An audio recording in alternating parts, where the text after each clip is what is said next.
সেই গ্রামে ছিল একটা প্রকাণ্ড বটগাছ, আর সেই বটগাছের ডালে একটা পুরনো কাঠের দোলনা ঝুলত। কিন্তু গ্রামের কেউই সেই দোলনায় বসার সাহস করত না, কারণ এর পেছনে ছিল এক ভয়ানক রহস্য।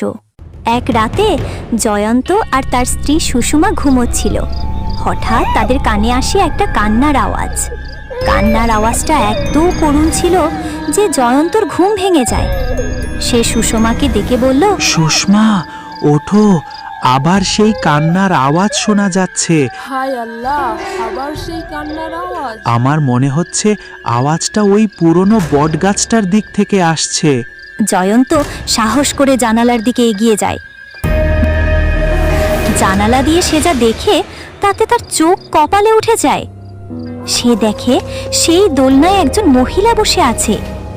মহিলাটি একটা সাদা শাড়ি পরে আছে আর করুণভাবে কাঁদছে।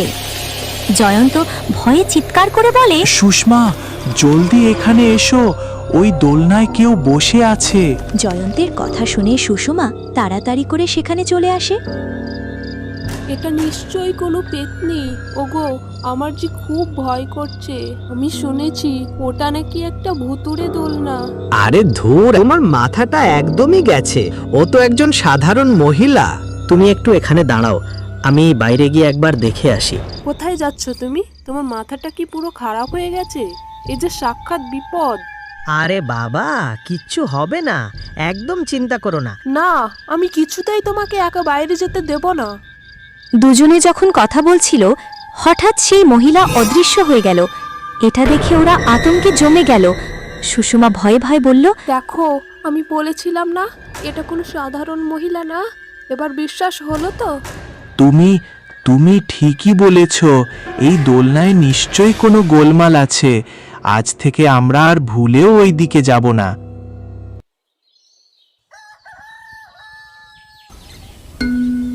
পরের দিন জয়ন্তের বোন মায়া তার স্বামী রাজুকে নিয়ে শহর থেকে গ্রামে আসে।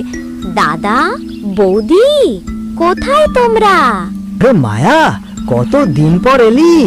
চল এখন ভেতরে চল। মায়াকে দেখে জয়ন্তের মুখ আনন্দে ভরে উঠল। এভাবেই হাসি মজা করে গোটা দিন কেটে যায়।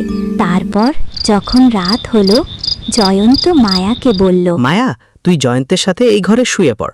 আমরা পাশের ঘরেই আছি। যদি কোনো দরকার হয় তাহলে আমাদের বলিস, কেমন? কিছুক্ষণ পর মায়ার হঠাৎ চোখ পড়ে জানালার বাইরে। সে দেখে একটি দোলনা বটগাছের ডালে ঝুলছে। সে রাজুকে দেখে বলল, রাজু, দেখো বাইরে কি সুন্দর দোলনা।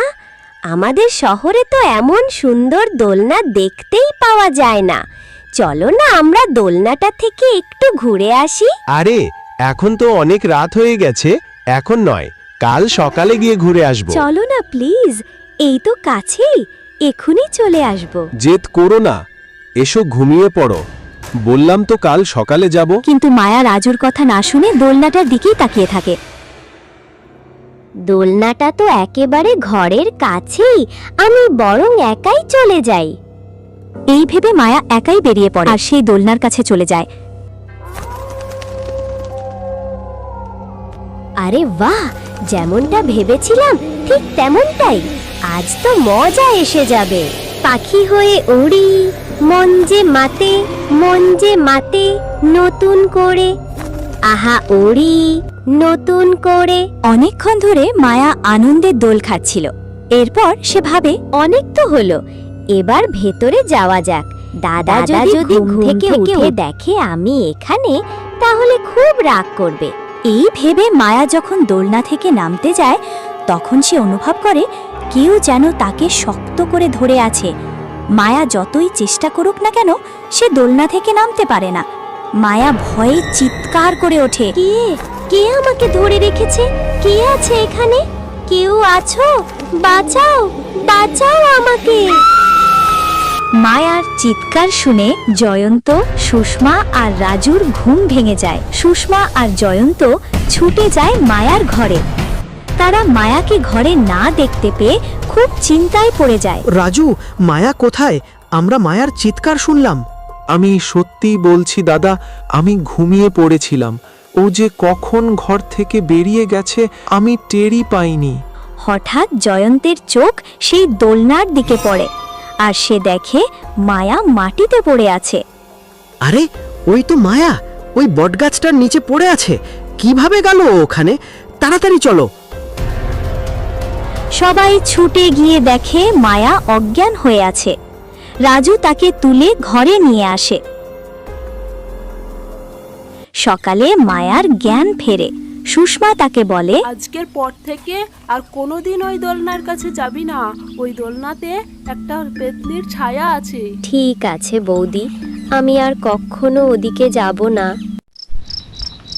রাত গভীর হওয়ার পর সবাই আবার ঘুমিয়ে পড়ে, কিন্তু কিছুক্ষণ পর মায়ার হঠাৎ ঘুম ভেঙে যায়। তার চোখ লাল হয়ে যায় আর পায়ের পাতা উল্টো হয়ে যায়। সে ঘর থেকে বেরিয়ে দোলনার দিকে হাঁটতে থাকে। এরপর মায়া দোলনায় বসে হাসতে থাকে। তার সেই হাসি শুনে জয়ন্তের ঘুম ভেঙে যায়। জয়ন্ত আর সুষমা রাজুর ঘরে এসে দেখে মায়া সেখানে নেই। তারা সবাই খুব চিন্তিত হয়ে পড়ে। এরপর তারা জানালা দিয়ে বাইরে তাকায় আর দেখে মায়া সেই দোলনায় বসে হাসছে আর দোল খাচ্ছে। হাই রে, ও আবার ওই দোলনার কাছে চলে গেছে। রাজু, তোমার বউকে সামলাতে পারো না?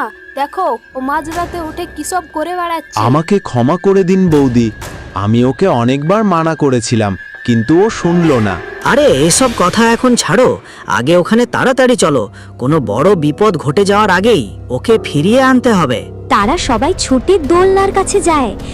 জয়ন্ত মায়াকে বলে, মায়া, জলদি দোলনা থেকে নেমে আয়, আর কখনো এদিকে আসবি না। আরে একটু আর পায়ের দিকে দেখো। হাই রে, মরে গেলাম রে, এ তো পেতনি হয়ে গেছে।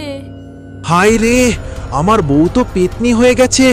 তাড়াতাড়ি নিজের প্রাণ বাঁচিয়ে পালাও রে। এরপর তারা ভয়ে সেখান থেকে পালাতে থাকে। তাদেরকে হতভম্ব দেখে কিছু গ্রামবাসী জিজ্ঞেস করে, কি হয়েছে ভাই? এত রাতে তোমরা এইভাবে কোথায় গেছিলে? কদিন আগে আমার বোন মায়া শহর থেকে এসেছে, আর সে রাতে ওই বটগাছে থাকা দোলনাটাতে দোল খেতে চলে গেছে। আর এখন ওই পেতনি তার শরীরটা দখল করে নিয়েছে। তাদের সব কথা শুনে গ্রামবাসীরা বলে, ওহ, তাহলে এই ব্যাপার। চলো আমরা সবাই মিলে একসাথে যাই। এরপর সবাই একজোট হয়ে দোলনার কাছে যায়। এই পেতনি, অনেক হয়েছে। তুই আমাদের গ্রামবাসীদের অনেক জ্বালিয়েছিস।